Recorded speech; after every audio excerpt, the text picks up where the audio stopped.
साथियों, मैं अपनी बात रखने से पहले बाबा साहब के जीवन में घटी एक घटना का जिक्र करना चाहता हूँ। सन 1917 की बात है, जब बाबा साहब अम्बेडकर कोलंबिया यूनिवर्सिटी से पीएचडी करने के बाद वडोदरा महाराजा गायकवाड़ का जो अनुबंध था, उस अनुबंध का पालन करने के लिए बाबा साहब अम्बेडकर 1917 में वापस आए। जब बहुजन समाज के लोगों को पता चला, अर्थात बाबा साहब अम्बेडकर के अनुयायियों को पता चला कि बाबा साहब अम्बेडकर अमेरिका से पढ़कर भारत आ रहे हैं, तो उन्होंने बॉम्बे में एक प्रोग्राम का आयोजन किया बाबा साहब के सम्मान में। तो वे लोग बाबा साहब अम्बेडकर को सम्मानित करना चाहते थे।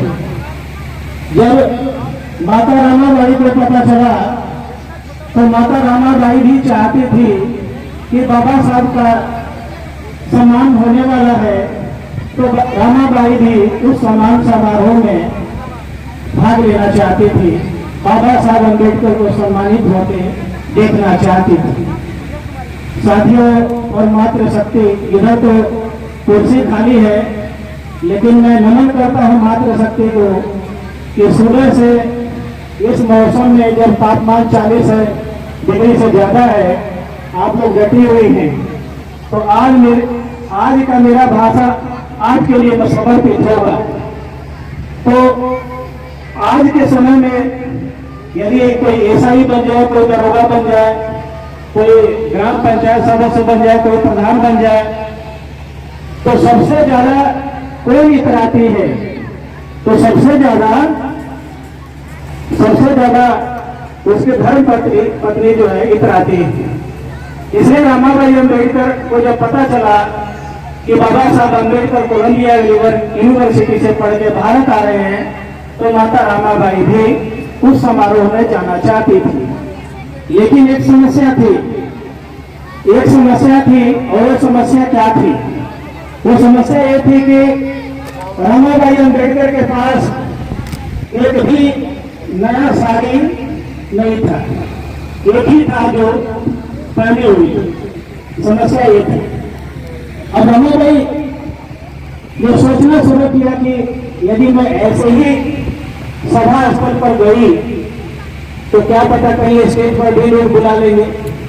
अगर स्टेज पर लोग बुलाएंगे तो बाबा साहब क्या सोचेंगे मेरे बारे में, तो हो सकता है कि बाबा साहब का जो मान सम्मान है उसमें गिरावट आ जाएगी। इसलिए थोड़े समय के लिए रमाबाई ने सोचा कि ना जाने का फैसला किया।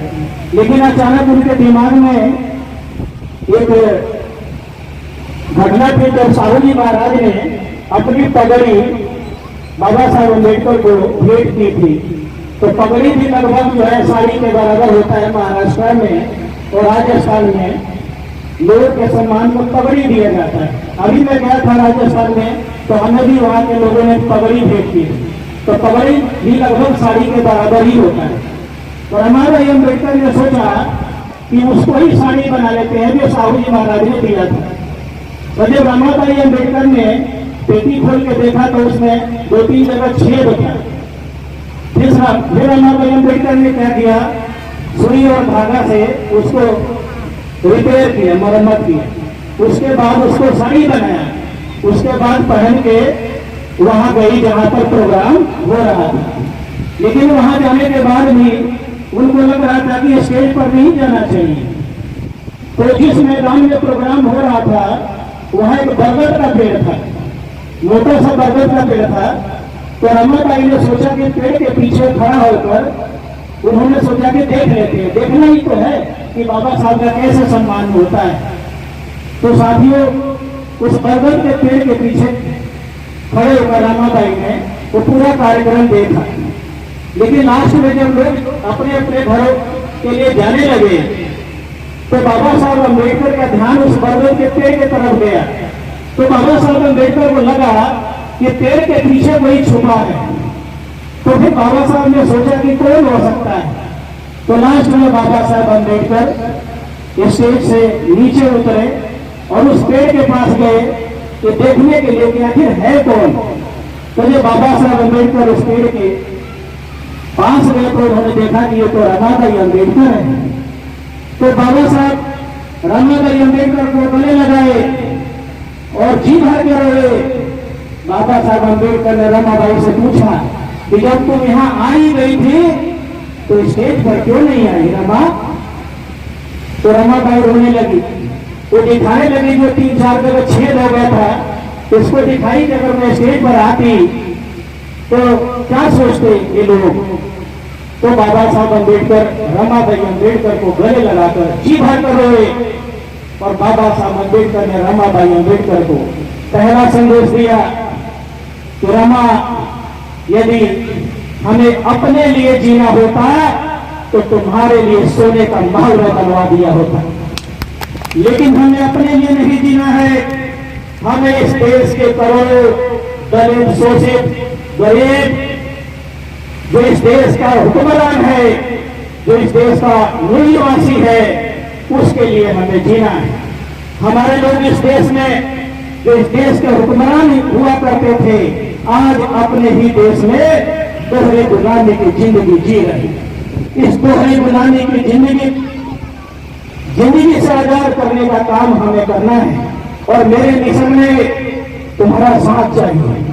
तो साथियों, रमाबाई अम्बेडकर ने जब तक जिंदा रही, जब तक जीवित रही, बाबा साहब के कंधों से कंधा मिलाकर उनके मिशन को आगे बढ़ाने का काम किया। साथियों, आज आध्यात्मिक गुरु, समाज सुधारक ओशो, आपका नाम सुना होगा ओशो का।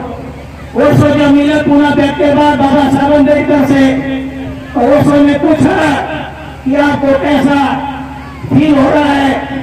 बाबा साहब ने कहा कि पुणे बैठ मेरे जीवन की सबसे बड़ी भूल थी। एक विदेशी पत्रकार के जवाब में बाबा साहब अम्बेडकर ने कहा कि मैं लंदन से एक संतरा लेकर आया था जिसका जूस गांधी पी गया और छिलका हमें दे दिया, ऐसा ही मुझे अनुभव होता है। तो साथियों, ये बहुत गंभीर प्रश्न है कि जिस अधिकार के लिए गांधी मरने को तैयार था उस अधिकार को बहुजन समाज के लोग आज तक नहीं समझ पाए। साथियों, दिल्ली में, बॉम्बे में भारी संख्या में झुग्गी है और उन झुग्गियों में नारा लगता है, जो पिलाएगा देसी उसकी वोट कैसी, जो पिलाएगा रंग आधा वोट कम, जो पिलाएगा विस्की सारी वोट उसकी। ये दिल्ली और बॉम्बे में नारा लगाते हैं हमारे बहुजन समाज के लोग। तो आपसे मैं पूछना चाहता हूं कि जिस अधिकार के लिए गांधी मरने को तैयार था उसको आज तक आपने नहीं समझा।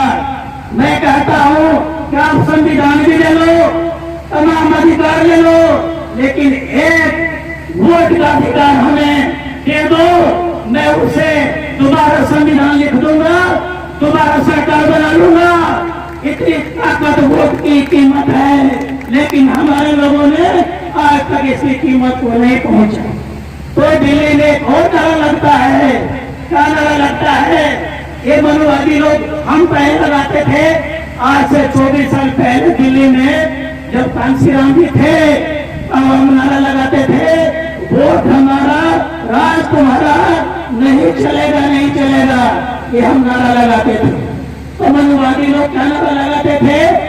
वोट तुम्हारा राज हमारा, खूब चला है और चलेगा, वो नारा लगाते थे। हम पूछते थे कैसे, तो उसका जवाब देते थे, तुम्हें चाहिए एक दिहाड़ी, तुम्हारी घरवाली को एक साड़ी, हो गया इतने में इंतजाम हो गया, और ज्यादा चाहिए तो 500 रुपया। 3 चीज का इंतजाम हमारे पास है और इससे हमारी सरकार बनती रहेगी। तुम नारा लगाते रहो, बाबा तेरा मिशन अधूरा, हम सब मिलकर करेंगे पूरा। लेकिन साथियों, ये मिशन हमारा अधूरा रह गया। जब कांशीराम जी थे तो उन्होंने इस नारे को बुलंदियों तक पहुंचाया कि बाबा तेरा मिशन अधूरा, कांशीराम जी करेंगे पूरा। लेकिन कांशीराम जी को भय नहीं, मिशन कौन पूरा करेगा? तो हम सभी लोगों को मिलकर बाबा साहब के मिशन को पूरा करना है। अभी एक साथी बता रहे थे कि जब हमें मिशन का ही नहीं पता तो पूरा कैसे होगा? बाबा साहब का मिशन क्या था? बाबा साहब का मिशन था प्रबुद्ध भारत, प्रबुद्ध भारत, जहाँ न्याय हो, जहाँ समानता हो, जहाँ विज्ञान हो, जहाँ भाईचारा हो, वो है प्रबुद्ध भारत। बाबा साहब ऐसा भारत चाहते थे। बाबा साहब अम्बेडकर ने कहा, यदि कांग्रेस की सरकार मेरी बातों को मान ले तो 10 साल में यूनाइटेड स्टेट ऑफ अमेरिका है, मैं भारत को यूनाइटेड स्टेट ऑफ इंडिया बनाने की ताकत रखता हूँ, यदि कांग्रेस मेरी बातों को मान ले। साथियों, बाबा साहब अम्बेडकर चाहते थे कि कम से कम फाइनेंस मिनिस्टर बने, कम से कम वित्त मंत्री बने, नहीं तो कम से कम रक्षा मंत्री बने। लेकिन मनोवादी सरकारों ने उन्हें कानून मंत्री बनाया, जहां पर कोई एक देने का काम नहीं था।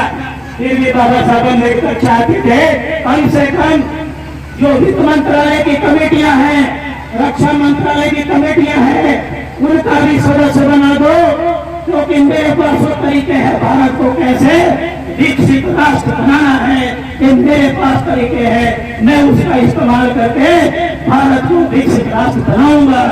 लेकिन इसी मनवादी कांग्रेस ने बाबा साहब को उस लायक नहीं समझा कि किसी एक कमेटी का सदस्य बनाए। साथियों, संविधान सभा में